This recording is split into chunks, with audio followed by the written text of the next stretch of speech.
Hello and welcome to LeadMaster.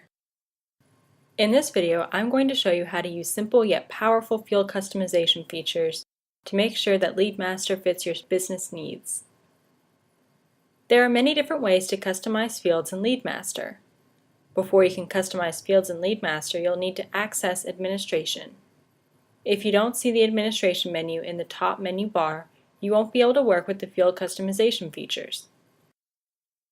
LeadMaster has all the normal fields that you would expect for tracking contacts and sales leads, as well as fields for tracking things like opportunities, assignments, and sales progress, but every business has unique information that also needs to be tracked. This is where custom forms come in. A LeadMaster custom form is a blank page where you can enter as many fields as you want. The fields come in a variety of formats and you can have as many custom forms as you want. Custom forms are extremely versatile for capturing, storing, or displaying information in LeadMaster. A few examples of how a form can be used include call guides or scripts, capturing website inquiries, storing customer profile information, and creating customer feedback surveys. Custom forms are searchable, you can import data directly into custom forms, and you can create reports using data from custom forms. Creating a custom form is easy. To start, click on Administration and then click on Custom Forms/Quotes and then select View, Add, Edit Custom Forms. This page shows you a list of your custom forms. It shows the form name, the date created, a link to the form, whether or not it's required when adding new records, and the form type. Let's create a new custom form by clicking on Add New Custom Form. There are several options for each custom form. To start, give the form a name. Next, the response page is the thank you page that appears after the user clicks Submit on the form.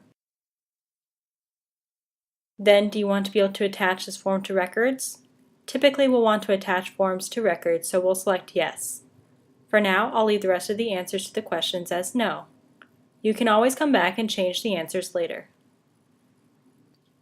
Select the date format and finally select the type of form. There are many different types of custom forms.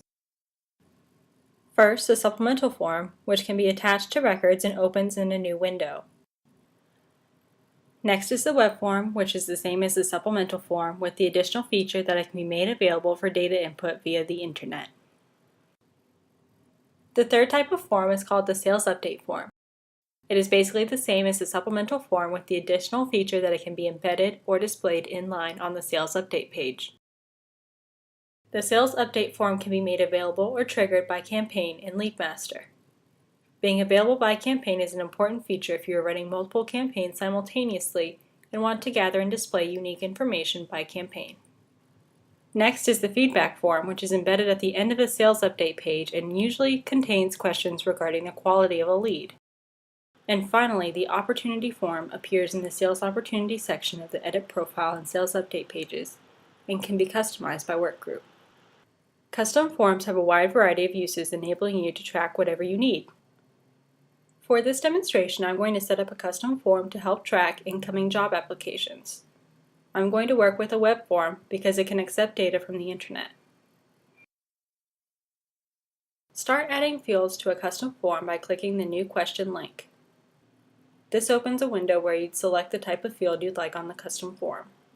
The options are a label, this does not capture data, a text field, which can be defined as either a text, number, or date, an encrypted text field, which can also be text, numbers, or a date, a text area field, which can contain up to 5,000 characters, a radio buttons field where you can only select one of the choices, a checkbox field where you can select more than one answer, a single select dropdown, a multiple select dropdown, a field that totals numbers, and finally a file upload field. Let's start by adding a text field to hold the applicant's name. Click on Text to create the text field. Enter the name of the field, in this case it's first name. You can then specify the field length, the maximum number of characters allowed in the field, the type of data this field will contain, if it is required to enter something, if it is read-only, if it is editable in reports, what order it sits in on the custom form, and if you want, you can map it into a field in the database. After you've finished adding fields to your custom form, it might look something like this inside LeadMaster. Before you can use your custom form for data collection, you need to compile the form by clicking the Compile button. That's all there is to creating a custom form. Now your form is ready for use. In the next video, I'll show you some of the ways you can use custom forms, like how to search a custom form, how to clone a custom form, how to edit profile fields on a custom form, and how to map custom form to a web form.